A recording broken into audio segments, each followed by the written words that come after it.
हमारी पत्नी। अरे घूर क्या रही हो? है?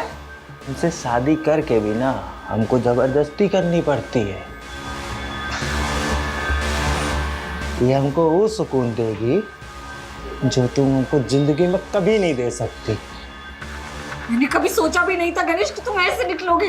अरे हम ऐसे ही हैं। आओ डार्लिंग, बैठो। अब तुम देखो और चलो। है? पैर ऊपर कर लो, आराम से।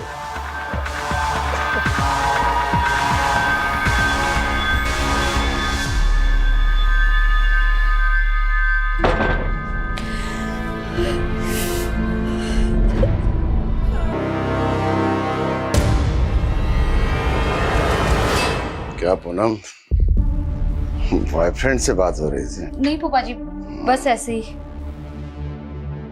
क्या है ना कि मैं बहुत फ्रैंक हूँ।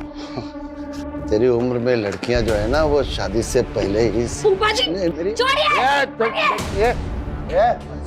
मैं क्या बोल ये मेरे साथ जबरदस्ती कर रहे हैं। ये फोन पे अपने बॉयफ्रेंड के साथ लगी हुई थी? नहीं हुआ, मैं बस अपनी दोस्त से बात कर रही थी और कुछ नहीं। ये मेरे साथ जबरदस्ती कर रहे थे। अनाथ समझ के उसको पाल पोस के बड़ा किया। तो मेरे और मेरी बीवी के बीच में झगड़ा लगा रही। मैं आपके रगरग से वाकिफ हूँ। क्या वाकिफ है? इसको तुम नहीं समझता हो। अभी हट हट हट हट हट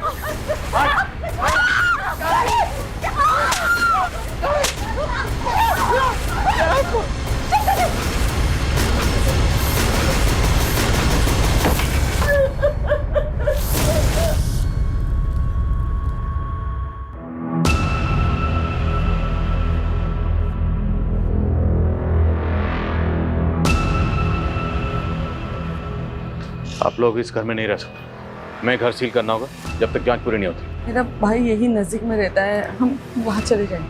हमसे पूछे बिना आप दोनों मुरादाबाद से बाहर मत जाइए।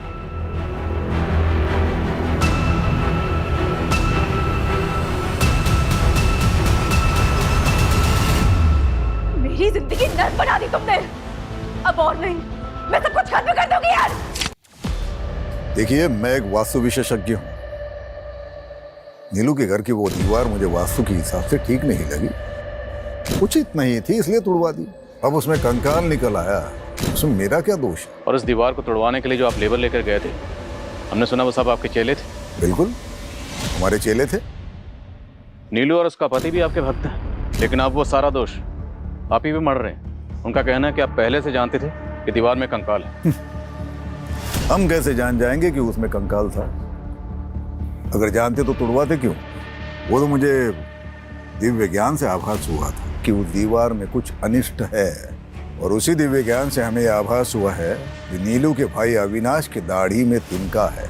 आचार्य जी, दाढ़ी को साइड में रखिए, स्पष्ट शब्दों में बताइए क्या कहना चाहते हैं। नीलू का भाई उस दीवार को गिराने का विरोध कर रहा था।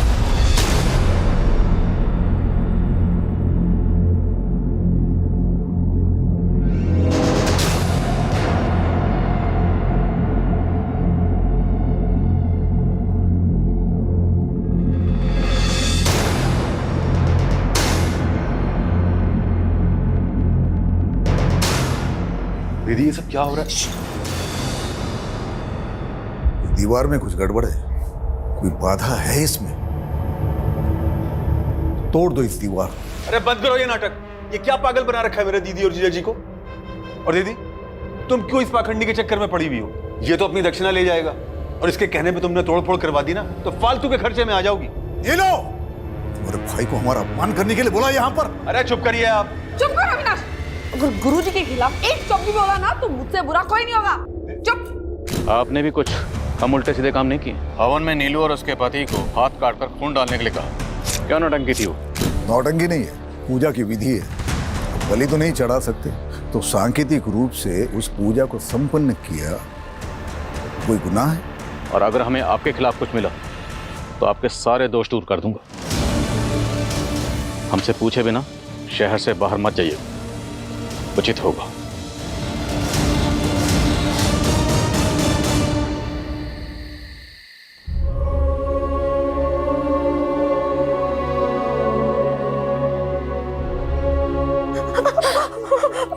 मेरी वजह से रोज आपको फूफा जी मारते हैं।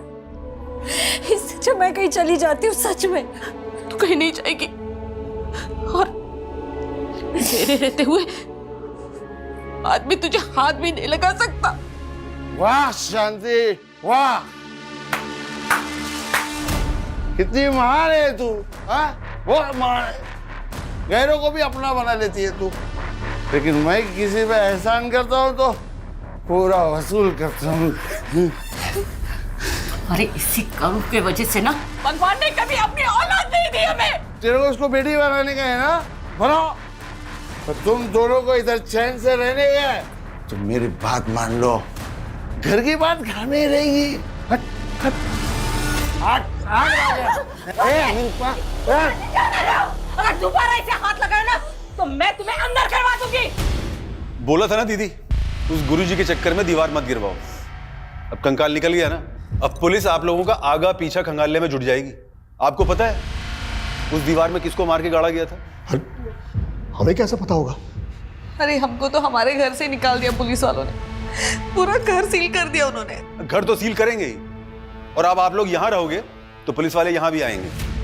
यानी तू कहना क्या चाहता है? हमारे बुरे वक्त में हमें अपने घर में भी नहीं रखेगा? अरे जीजा जी कैसी बातें कर रहे हैं आप रहो ना आराम से जब तक रहना है। बल्कि मैं एक काम करता हूँ, आप लोगों के लिए कृतिका का कमरा साफ करवा देता हूँ।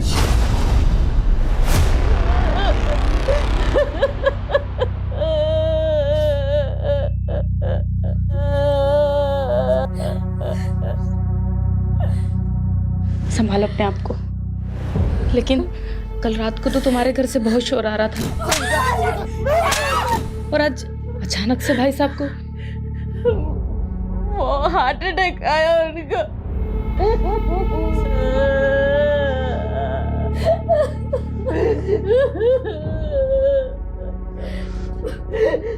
पूरा बात कर लिए, वो लोग आधे एक घंटे में डेथ सर्टिफिकेट बना के दे देंगे।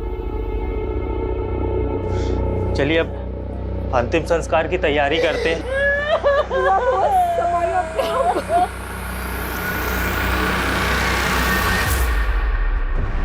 डिटेल पोस्टमार्टम रिपोर्ट के हिसाब से जो कंकाल हमें लक्ष्मी सदन में मिला वो कंकाल किसी लड़की का जिसकी उम्र 20 से 30 साल के बीच में रही होगी। हालांकि मौत कब हुई होगी डॉक्टर इसका सही से पता नहीं लगा पाए, पर उनका अंदाजा है कि मौत 2 से 3 साल पहले हुई होगी। सर मनोज कह रहा था कि वो और उसकी वाइफ लक्ष्मी सदन में कुछ 2.5 साल पहले रहने आए थे, लेकिन अगर उन्होंने ऐसा कुछ किया होता तो वो दीवार तोड़वाते ही क्यों? लेकिन वो बाबा नवल किशोर, उसकी बातें भी कम उल्टी पुल्टी नहीं, किसी को भी क्लीन चिट नहीं दे सकती। और ये भी पता करो कि लक्ष्मी सदन में मनोज और नीलू से पहले कौन रहता था। सर पता चला है कि नीलू के भाई अविनाश की बेटी पिछले 2.5 साल से गायब है। अविनाश की बेटी? ये लड़की अविनाश की सगी बेटी नहीं थी सर। अविनाश और उसकी बीवी ने कृतिका को गोद लिया था। अविनाश की बीवी तो काफी पहले गुजर गई थी, लेकिन 2.5 साल पहले तक कृतिका अविनाश के साथ ही रह रही थी। और सर लक्ष्मी सदन के कुछ नेबर्स के साथ भी बात की मैंने। एक नेबर ने बताया कि नीलू और मनोज 2.5 साल पहले घूमने के लिए आए थे। उस दौरान अविनाश का वहाँ काफी आना जाना था। और सर अविनाश ने अभी तक सबको यही कहा है कि उसकी बेटी कृतिका 2.5 साल पहले किसी लड़के के साथ भाग गई थी। तो क्या ये केस ऑनर किलिंग का केस है? और लक्ष्मी सदन की दीवार में हमें जो कंकाल मिला, क्या वो कंकाल अविनाश की बेटी कृतिका का है? कुछ भी बोले जा रहे हैं आप। अब जबरदस्ती उस कंकाल को कृतिका का बता रहे हैं। आप तो चाहते ही नहीं थे कि दीवार टूटे, क्योंकि दीवार टूटती कंकाल बाहर आता और आपका राज भी। अरे सर मेरी बेटी जिंदा है। कहाँ है कृतिका? यही तो मालूम नहीं है कि वो उसे बहकाकर ले कहाँ गया है। कौन, किसकी बात कर रहे हैं? समीर यहीं पास के इलाके में अपनी चाची के साथ रहता था, वही मेरी बेटी को बहका रहा था।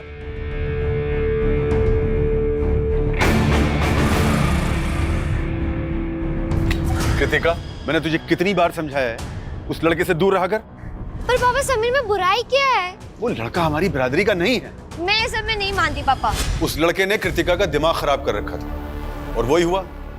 एक दिन कृतिका उस लड़के समीर के साथ भाग गई। और आपने पता करने की कोशिश नहीं की कि आखिर आपकी बेटी है कहाँ? मैं उस लड़के की चाची से मिलने गया था। लेकिन उसकी चाची ने भी कुछ नहीं बताया और बदनामी के डर से पुलिस में कंप्लेंट नहीं कर पाया। पुलिस कंप्लेंट इसलिए नहीं की क्योंकि आप कांड करके बैठे हुए। उस लड़के के बारे में बताइए जो कृतिका को लेकर भागा। अब हम पता करेंगे कि कृतिका कहाँ है। आंटी जी, जो लिखा होता है उसे टाला तो नहीं जा सकता। आप लोगों को किसी भी तरह की कोई भी परेशानी हो, कुछ भी जरूरत हो, हमसे बोलिएगा, हम हैं अभी।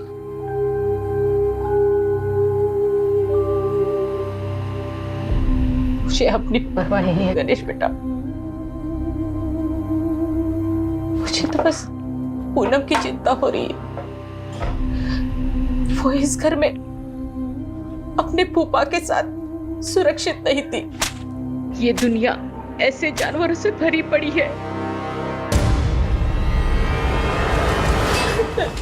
आंटी जी, आप एक काम करिए, आप हमारी शादी पूनम से करवा दीजिए। ये क्या बोल रहे हो गणेश? पूनम, हम जानते हैं तुम हमारी दूर की मौसी की बेटी हो, पर आंटी जी, हमारी मम्मी भी तो यही चाहती थी कि हमारी और पूनम की शादी हो जाए। पूनम, हमारी मम्मी ना बुआ जी से बात भी करने वाली थी, पर उसके पहले ही उनका देहांत हो गया। गणेश, पर गणेश सही कह रहा है बेटा। देखो, तुम दोनों एक दूसरे को बचपन से जानते हो। मुझे ऐसा लगता है गणेश से बेहतर तुम्हारे लिए कोई लड़का हो ही नहीं सकता।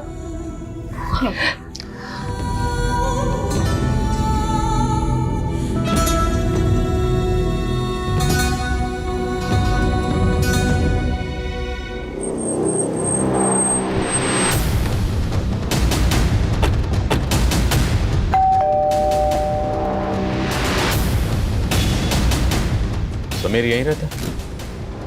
जी, वो मेरा भतीजा था। हमें पता चला कि समीर किसी कृतिका नाम की लड़की से प्यार करता है। उसी के बारे में बात करनी है आपसे। आओ बेटा, बैठे। समीर ने बताया मुझे तुम दोनों के बारे में। तुमने अपने पापा को समीर के बारे में बताया? आंटी, उन्हें सब पता है, लेकिन मैं समझ गई बेटा, तुम फिक्र मत करो, मैं तुम्हारे पापा से बात करूँगा। लेकिन कृतिका के पिता ने मुझे और समीर को बेइज्जत करके घर से बाहर निकाल दिया, और एक दिन समीर गायब हो गया, और फिर कृतिका के पिता आकर मुझे परेशान करने लगे कि समीर कृतिका को भगा कर ले गया। आजकल कहाँ है समीर और कृतिका? मैं उन्हें पिछले 2.5 साल से ढूंढने की कोशिश कर रही हूँ। मैंने पुलिस कंप्लेंट भी की थी, पर कुछ पता नहीं चला। समीर के माँ बाप कहाँ हैं? समीर के माँ बाप गुजर चुके हैं सर। मेरे अलावा उसका और कोई नहीं था। समीर की चाची ने जिस थाने में समीर की मिसिंग कंप्लेंट फाइल की थी, उस थाने की पुलिस टीम को भी ऐसा कोई क्लू नहीं मिला है जिससे पता चले कि समीर और कृतिका ने भाग के शादी की होगी। और अगर हम फॉरेंसिक रिपोर्ट पे जाएं, तो जिस दौरान समीर और कृतिका गायब हुए थे, उसी दौरान उस लड़की की मौत हुई थी जिसका हमें कंकाल मिला। तो पॉसिबल है सर कि मर्डर कृतिका का हुआ हो। सर, हम डीएनए मैचिंग रिपोर्ट से भी अविनाश के खिलाफ कुछ भी साबित नहीं कर पाएंगे, क्योंकि कृतिका अविनाश की सगी बेटी नहीं थी, उसने उसको अडॉप्ट किया था। मान लो 2.5 साल पहले कृतिका का कत्ल हो गया, इसलिए वो मिल नहीं रहे, पर ये समीर कहाँ गायब है? कहीं ऐसा तो नहीं क्या अविनाश ने कृतिका के साथ साथ समीर का भी कत्ल कर दिया? अगर ऐसा है सर, तो हो सकता है कि हमें लक्ष्मी सदन में दूसरा कंकाल मिले। चांसेस हैं, पता तो करना पड़ेगा। मैं डीसीपी सर से परमिशन निकलवाता हूँ। और पता चला लक्ष्मी सदन में मनोज और नीलू से पहले कौन रहता था? Yes sir. सर, रजिस्ट्रार से पता चला है कि 3 साल पहले ये घर राघवेंद्र पांडे के नाम पे था। सर, ये इस घर का लास्ट और फर्स्ट ओनर था। सर, ये कई सालों से लंदन में है।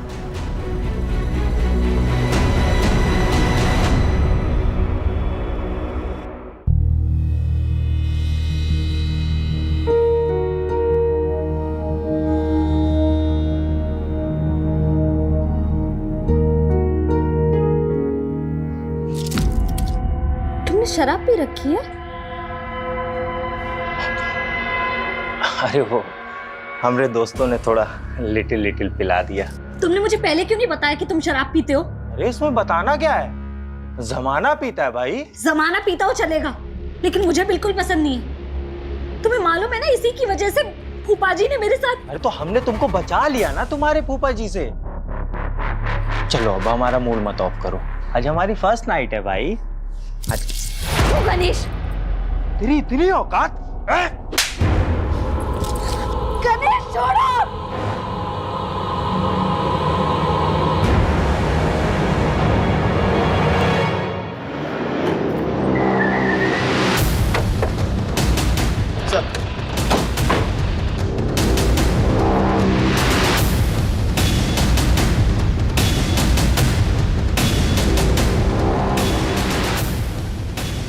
लाइट ऑन कर।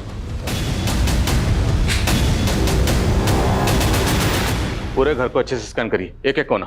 Okay sir.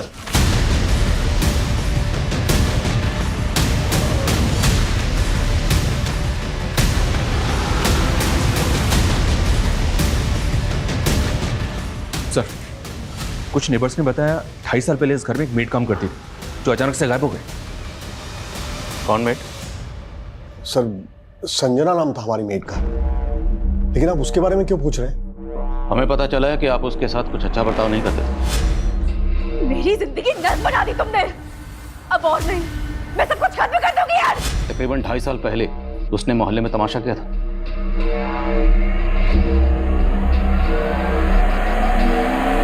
मैंने आप लोगों से उधार क्या मांग लिया? नौकर बना कर रखोगे, मार मार कर टांग बनाओगे मुझसे। क्यों झूठ बोल रही हो संजना? हाँ, और क्या जरूरत है इतना तमाशा करने की?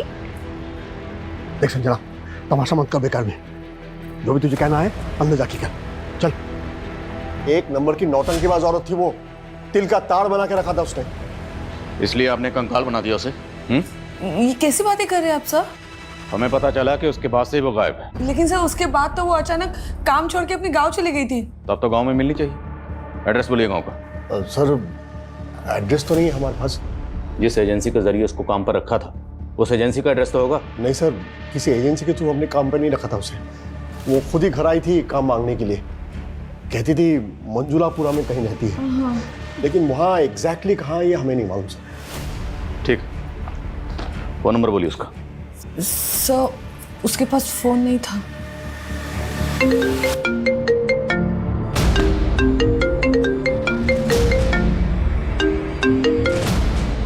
हेलो,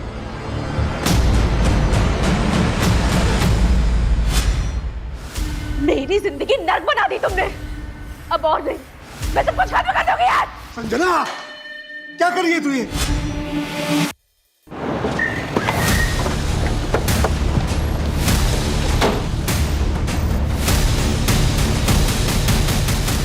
सर, एक डाउट है। ये देखिए, फर्श की ये टाइल्स एक ही कलर और डिजाइन की है, और ये टाइल्स बाकी टाइल्स के मुकाबले ज्यादा नई लग रही हैं।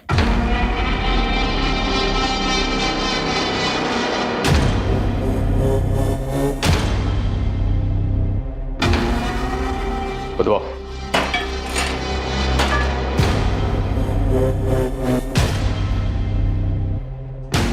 एक मिनट विशाल, मिट्टी हटाओ।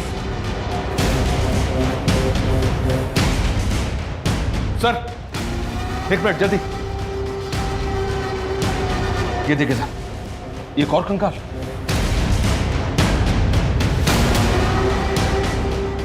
विशाल, वो गले में क्या? निकालो सर।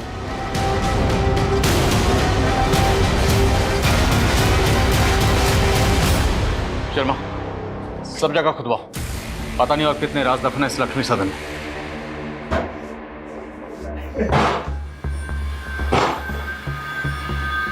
हमारी पत्नी। अरे घूर क्या रही हो?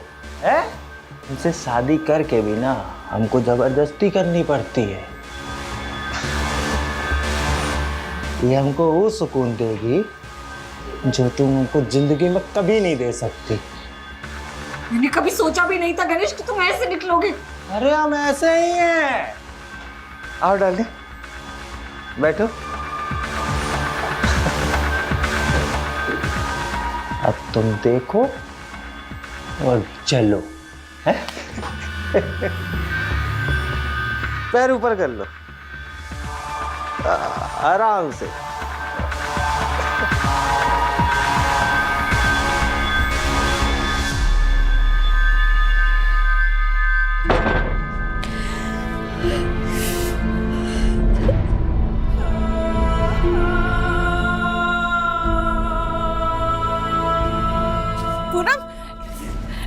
कैसी है तू? हाँ? अरे मैं यहीं से जा रही थी, मैंने सोचा तुझे और दामाद जी को। तू रो क्यों रही है? क्या हुआ? उठ उठ। मेरी बेटी को ऐसा किया तूने? ऐसा किया मेरी बेटी के साथ ऐसे? बुढ़िया,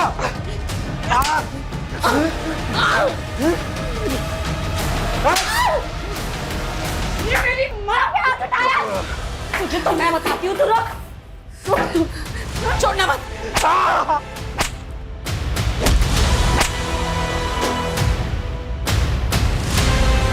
सर, एक कंकाल को एग्जामिन करने के बाद पता चला है कि ये कंकाल 18 ईयर्स एंड अबव किसी लड़के का है सर। क्या?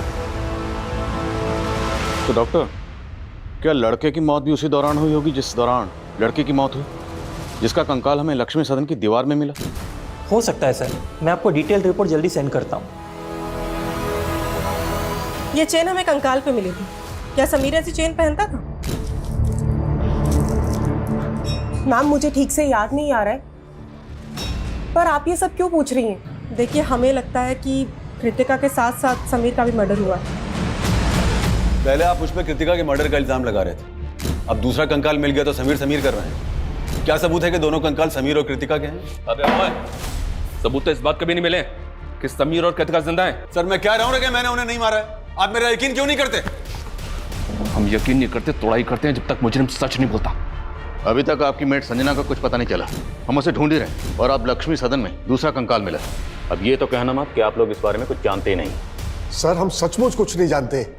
आप बेकार में हमें और अविनाश को परेशान कर रहे हैं सर। एक मिनट सर, आपने किचन में खुदाई की थी ना, और कंकाल भी आपको वही मिला ना?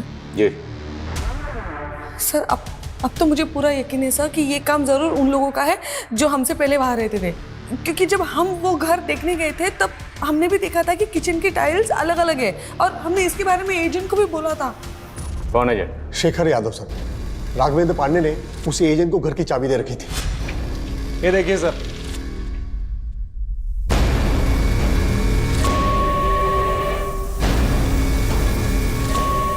आइए सर, एक रूम और है, बहुत खूबसूरत है, आपको दिखाता हूँ। आइए।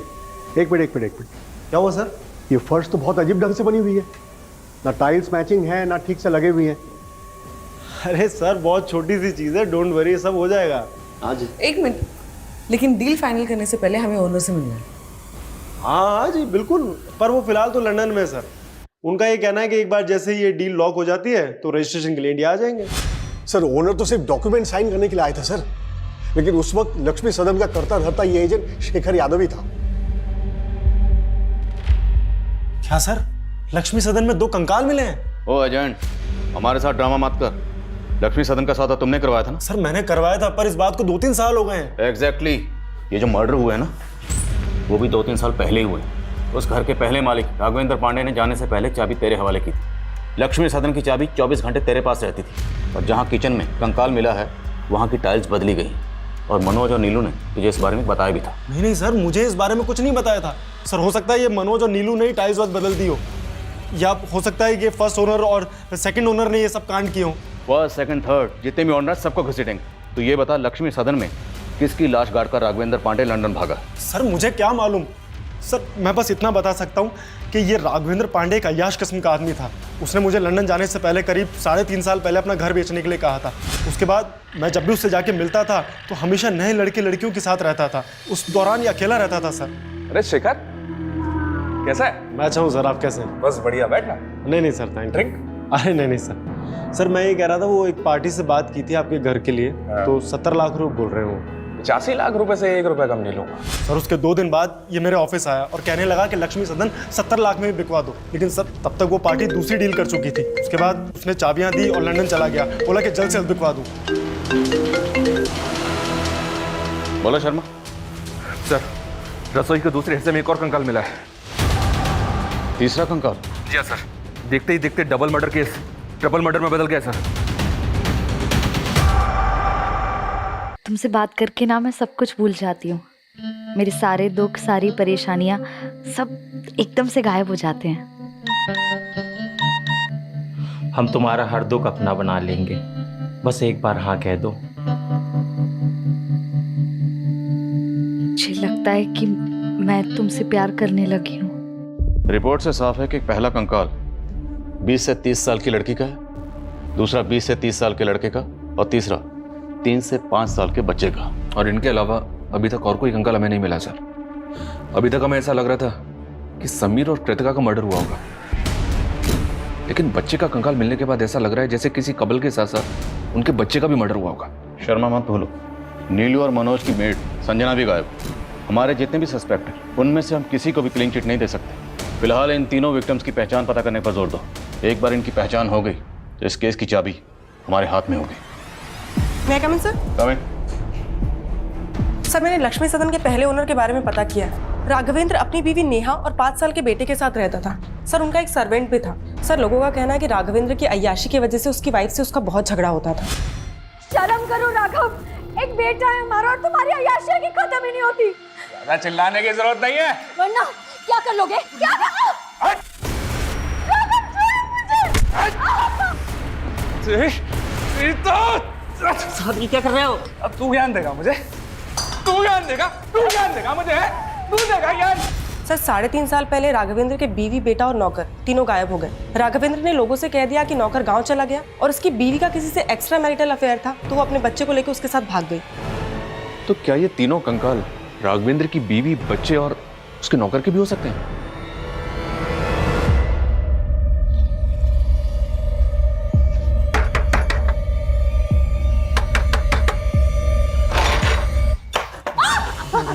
तेरे और तेरी बेटी के चक्कर में पूरे 15 दिन हॉस्पिटल में रहे हैं। आज हम एक एक घाव का बदला लेंगे, माँ कसम। कहाँ है तेरी बेटी? है कहाँ है तेरी बेटी? पूनम, पूनम नहीं है वो यहाँ। कहाँ है तो वो? नहीं बताऊंगी। नहीं बताएगी? नहीं बताएगी तू?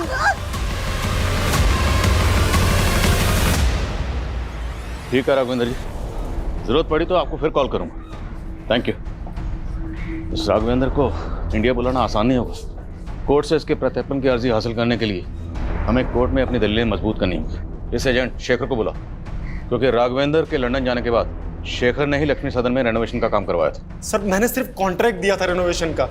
मैं तो उस वक्त वहाँ रहता भी नहीं था सर। सर, मुझे लगता है कि ये रेनोवेशन करने वालों ने ये कांड किया है। रेनोवेशन का कॉन्ट्रैक्ट किसे दिया था? Sir, Mala Sharma.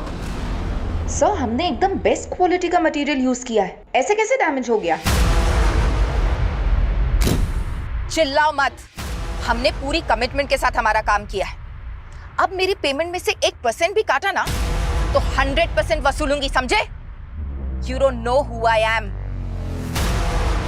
And Rohit, you कितनी बार कहा है तुमसे, अगर मटेरियल में मिलावट करो तो ऐसे करो कि किसी को पता ना चले।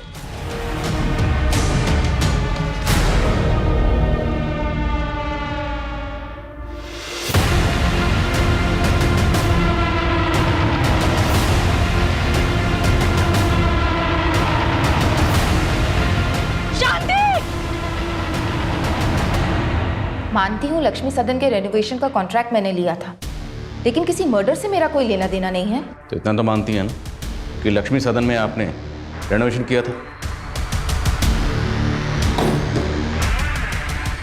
किचन की टाइल्स, दीवारों का टेक्सचर, ये सब आपने वहाँ पर चेंज किया। किचन और दीवार में कंकाल कहाँ से आए? मैंने कोई तोड़फोड़ नहीं करवाई थी सर, बस वास्तु के हिसाब से थोड़ा बहुत ऑल्टरेशन करवाया था। लेकिन बाबा नवल किशोर, जो खुद वास्तु एक्सपर्ट है, उनका कहना है कि उस घर में वास्तु दोष था।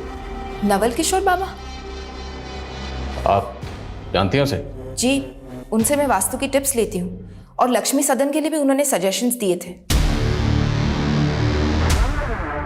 रेनोवेशन के दौरान वहाँ कौन कौन आता था? मेरे वर्कर्स, मिस्त्री, कारपेंटर, पेंटर, उनके ठेकेदार के पास वहाँ की चाबी रहती थी। और बाबा नवल किशोर भी वहाँ विश्वकर्मा पूजा और यज्ञ के लिए आ रहे थे। देखिए, मेरा किसी भी हत्या से कोई लेना देना नहीं है। जैसे माला मेरी भक्त है, वैसे नीलू भी मेरी भक्त है। ये तो सारा होनी का खेल है। आचार्य जी, ज्ञान बांटना बंद करिए। अगर हमें बाद में पता चला ना कि आपने कुछ भी छुपाया था या झूठ बोला था, तो इतना याद रखना, यहाँ पर हम इस डंडे से ज्ञान बांटते हैं। सुनिए, ये पुलिस वाले हमारी मेड संजना का भी पता लगा लेंगे, ये तो मैंने सोचा ही नहीं था। अच्छा, तो ये तुम दोनों का कांड था?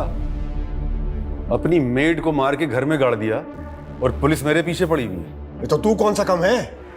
2.5 साल पहले हम जब 2 महीने के लिए घूमने गए थे, तभी तेरी बेटी और उसका वो लफंगा दोस्त, क्या नाम है उसका, दोनों गायब हो गए थे ना। तूने ही दोनों को मार के गाड़ दिया होगा। एक तो मैंने तुम दोनों को घर में रहने की जगह दी और मुझ पे ही चढ़ रहे हो। चलो देख लो दीदी, चलो चलो। मैंने बहुत बड़ी गलती की, तुम्हें अपने घर में रहने नहीं चाहिए। जाओ यहाँ से। जिस वक्त लक्ष्मी सदन में रेनोवेशन का काम चल रहा था, उस वक्त बाबा नवल किशोर के अलावा माला के 3 ठेकेदारों के पास भी लक्ष्मी सदन की चाबी रहती थी। मिस्त्री राज, कारपेंटर योगेश और पेंटर मुन्ना, तीनों को हाजिर करो। सर।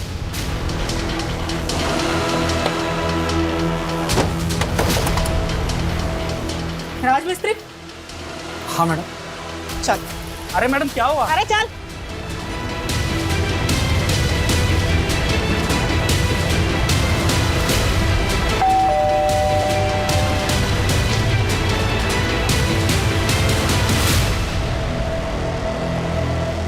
कृतिका,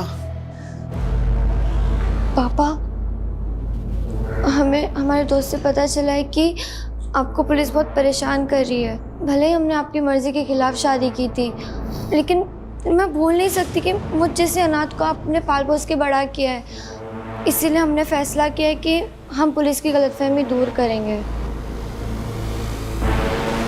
उन कंकालों के बारे में मैं कुछ नहीं जानता। तेरे अलावा माला ने जिस कारपेंटर और पेंटर को ठेका दिया था, वो दोनों गायब। उन दोनों के फोन भी बंद हैं। अरे साहब, उनसे मेरा कोई वास्ता नहीं है। वो दोनों ना उमरा गांव में रहते हैं साहब, वही कहीं आपको मिल जाएंगे। अविनाश का फोन आया था सर। कृतिका और समीर दोनों जिंदा है। और नीलू और मनोज की जो मेट थी संजना, उसके बारे में कुछ पता चला? जी हाँ सर, उस मोहल्ले की कुछ और काम वालियों से उसके गांव का पता चला है। वो बिहार की रहने वाली है। बिहार पुलिस को अपडेट दिया है मैंने।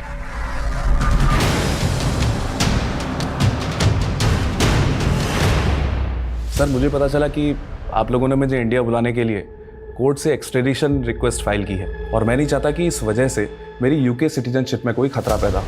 इसीलिए आपकी गलतफहमी दूर करने के लिए मैं खुद यहाँ चला आया। बहुत बहुत शुक्रिया जो आप इतनी दूर से हमारी गलतफहमी दूर करने के लिए खुद यहाँ तशरीफ लाए। अब ये बताइए कि आपकी बीवी, बेटा, नौकर गायब है, करेक्ट? लक्ष्मी सदन जहाँ पहले रहते थे, वहाँ से हमें 3 कंकाल मिले। पहला कंकाल दीवार में और बाकी 2 कंकाल किचन की फ्लोर के अंदर। शर्मा, सर ये दीवार तो छत की लोड बेयरिंग दीवार थी। मतलब अगर इसको कोई तोड़ देगा तो छत कभी भी गिर सकती है, और अगर इसको तोड़कर किसी ने किसी को गाड़ा है तो मतलब वो कोई जानकार आर्किटेक्ट ही होगा। आपके एजेंट शेखर ने माला शर्मा नाम के आर्किटेक्ट को इसका कॉन्ट्रैक्ट दिया था, आप तो जानते होंगे। नहीं सर, मैं माला को तो नहीं जानता, और सर मेरा इन स्केलेटन से कोई लेना देना है नहीं। लेकिन आपका अपनी बीवी और बच्चे से तो लेना देना है ना? आपकी बीवी, बच्चा और नौकर कहाँ गए? सर एक्चुअली जब से वो लोग मुझे छोड़ के गए हैं, मैंने उन्हें ढूंढने की कभी कोशिश की नहीं। अगर आप चाहें तो मैं नेटिव एड्रेस दे सकता हूँ अपनी बीवी और नौकर के।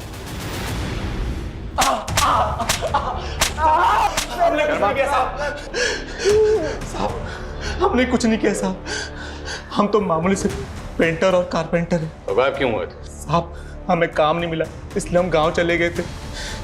अब जब पूछ रहा हूँ उसका सच सच जवाब देना। तुम दोनों ने लक्ष्मी सदन में तकरीबन 25 दिन काम किया था ना? जी साहब किया था। उस दौरान तुम लोगों को ऐसा कुछ लगा या ऐसा कोई शख्स वहाँ आया था जिस पर तुम लोगों को शक हो कि वो ये कांड कर सकता था? सर हम तो शाम 7 बजे काम खत्म करके चले जाते थे, लेकिन एक दिन लेट हो गया तो हमने देखा कि माला मैडम अपने दोस्त के साथ आई थी। माला मैडम वहाँ आए दिन आती थी, अपने दोस्त के साथ ड्रिंक करती थी। साहब इसके अलावा हमें कुछ नहीं पता। माला के एक दोस्त के बारे में पता करो, हो सकता है उसका अपना किसी दोस्त के साथ पंगा हो और ये माला इन मर्डर्स में शामिल हो। और ये भी चेक करो क्या माला के बैकग्राउंड में कोई ऐसा है जो गायब है, और माला के 3 ठेकेदार, उन सब की बैकग्राउंड पता करो। सर खबरी का कॉल है। हेलो, ठीक है उसे यहाँ ले आओ। सर मनोज और नीलू की मेट संजना का पता चल गया। गुड। साहब नीलू और मनोज जी बहुत टॉर्चर करते थे साहब, उनसे उधार क्या नहीं लिया, गुलामी बना लिया था उन्होंने, इसलिए मैं तंग आकर खुद ही मरना चाहती थी। मेरी जिंदगी नर्क बना दी तुमने, अब और नहीं, मैं सब कुछ खत्म कर दूंगी यार। संजना पागल हो गई क्या? क्या कर रही है तू ये? अगर वो लोग मारपीट करते थे तो पुलिस के पास क्यों नहीं आई? साहब हम गरीब लोग अगर पुलिस के चक्कर में पड़ेंगे तो हमें कहीं भी काम नहीं मिलेगा। संजना, कृतिका और समीर का तो पता चल गया है, लेकिन राघवेंद्र की बीवी, बच्चे और नौकर का अभी तक पता नहीं चला सर। लेकिन सर हमें ये जो तीनों स्केलेटन मिले हैं इनका एज ग्रुप भी इससे मैच करता है। सर हो सकता है राघवेंद्र हमें बेवकूफ़ बना रहा हो। हेलो सर, वो राज की इंफॉर्मेशन मिली है। राज की इंफॉर्मेशन? स्पीकर। हाँ बोल। 1.5 साल पहले बरेली की पुलिस ने उसे किसी केस में उठाया था। क्या केस था वो? सर वो तो मालूम नहीं, लेकिन पास की बस्ती में एक विधवा औरत रहती है अपने 2 बच्चों के साथ। वहाँ भी उसका आना जाना था सर। शर्मा, पता करो बरेली के कौन से थाने की पुलिस राज को उठाकर ले गई। राज को हाजिर करो।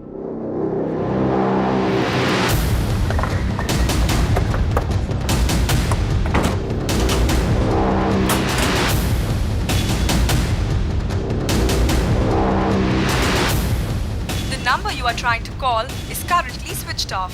Please try again. इस राज का तो फोन भी बंद आ रहा है। एक काम करो, इसका फोन ट्रेस करो, पता करो कि ये कहाँ भाग गया है। सर,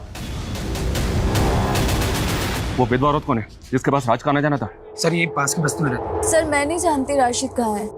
पर उसका नाम तो राज है ना? सर उसका असली नाम राशिद है, लेकिन सब उसको राजा बोलते हैं। आपका राशिद से क्या रिश्ता था? मैं एक विधवा औरत हूँ, 2 बच्चों की माँ हूँ। कुछ पैसों से मेरी मदद कर देता था और मुझे लगा था कि वो मुझसे शादी करेगा, पर सर उसने तो किसी और से शादी कर लिया। किससे शादी कर? सर कोई थी बदचलन औरत। सर राशिद से शादी करके उसी के भाई से चक्कर चला के भाग गई। जी, 1.5 साल पहले एक सुसाइड केस के बारे में पूछताछ करने के लिए हमने राज को तलब किया था। किसके सुसाइड केस के बारे में? उस वक्त हमें एक मर्डर केस लग रहा था। शांति नाम की एक औरत अपने घर में लटकी हुई मिली थी। जब हमने इंक्वायरी की तो पता चला कि शांति की एक मुंह बोली बेटी थी, पूनम। उस वक्त तो पूनम का कुछ पता नहीं चला, लेकिन बाद में पता चला कि पूनम ने गणेश नाम के किसी आदमी से शादी की थी। सर पूनम तो हमको 8 साल पहले ही छोड़ के चली गई थी। हमने सुना तो उसको मारता पीटता था। एक बार तूने शांति को भी मारने की कोशिश की थी। नहीं सर, उस दिन हम पूनम के घर पूनम को वापस लेने के लिए गए थे, पर उसकी बुआ ने हमको बताया ही नहीं कि उनने पूनम को कहाँ भेज दिया है। जब हमने पूनम का सोशल मीडिया खंगाला तो पता चला कि वो वहाँ पर राज से टच में थी। जब हमने राज से पूछताछ की तो उसने बताया कि उसकी और पूनम की शादी हुई थी, लेकिन पूनम राज के भाई शाहिद के साथ भाग गई थी। उसी वक्त इस केस की पोस्टमार्टम रिपोर्ट आ गई, जिससे कंफर्म हो गया कि ये एक सुसाइड ही था, तो हमने केस बंद कर दिया। तो आपको राज के भाई शाहिद और पूनम के बारे में कुछ पता नहीं चला वो कहाँ? जी नहीं, लेकिन हमें ये ज़रूर पता चला कि राज और पूनम का 3-4 साल का एक बेटा था और पूनम उसे भी अपने साथ ले गई थी। मुझे लगता है ये राज ही है जो तीनों कंकालों का रहस्य जानता है।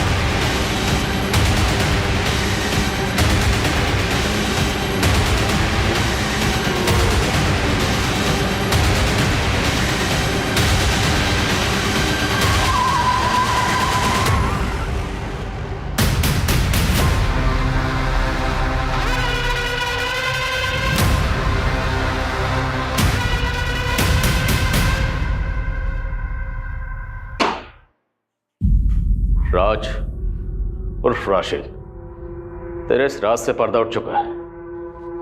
तेरा डीएनए 2 कंकालों से मैच हो चुका है। पहला कंकाल है तेरे भाई शाहिद का, और दूसरा तेरे बेटे का, और तीसरा पूनम का। सोशल मीडिया पर रिक्वेस्ट भेजी थी साहब मैंने उसको, उसने तुरंत एक्सेप्ट कर ली। फिर धीरे धीरे चैटिंग शुरू होने लगी, फिर मैं उसके दिल का राजा बन गया। शादी करने के लिए तैयार हो गई साहब मेरे साथ, लेकिन उसको ये धक्का बर्दाश्त नहीं हुआ था कि मैं राज नहीं राशिद हूँ। कुछ ही दिनों बाद मुझे पता चला कि उसका मेरे भाई शाहिद के साथ चक्कर चल रहा है। मेरे से मन नहीं भरता तेरा, मेरा भाई चाहिए तुझे। मैंने तुम्हारे भाई से थोड़ी सी बात कर ली, इसका मतलब कुछ भी निकालोगे क्या? शर्म आनी चाहिए तुझे राज। अरे 4 साल का बच्चा है तेरा और पूनम का, भाई पे शक कर रहा है। उनको दिखाने के लिए मैंने उनके झूठ पे भरोसा कर लिया साहब, लेकिन अंदर से बदला लेना था ना। और उस टाइम पे मुझे लक्ष्मी सदन का ठेका मिल गया था, और उस दौरान मेरे बेटे का बर्थडे आया। सही मौका मिल गया था मुझे, तो फिर वो लोग यहाँ आए, फिर मैंने बर्थडे का केक काटा। उसके बाद मैंने उनके कोल्ड ड्रिंक में जहर मिला दिया।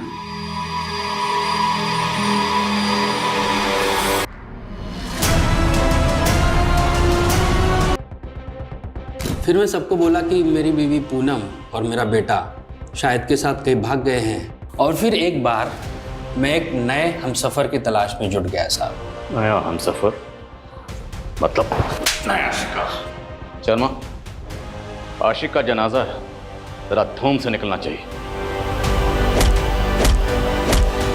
सर, राघवेंद्र की बीवी, बेटे और नौकर के बारे में पता चल गया। उसका नौकर तो गांव में है, लेकिन सर उसकी बीवी नेहा, सर वो किसी के साथ भागी नहीं है, बल्कि वो दिल्ली में टीचर की नौकरी करके अकेले अपने बेटे की परवरिश कर रही है। That's great. जब कोई औरत रिश्तों में धोखा खाने के बाद अपनी इज्जत, अपनी सेल्फ रिस्पेक्ट और अपने स्वाभिमान की परवाह करते हुए आगे बढ़ती है, पुरानी बातों को पीछे फेंक कर मूव ऑन करती है, तो वही फैसला उसके लिए सही होता है। पूनम राशिद को सोशल मीडिया पर मिली, पर राशिद की सच्चाई जाने बिना उसने आंख बंद करके राशिद पे यकीन किया और उसके फरेब का शिकार हो गई।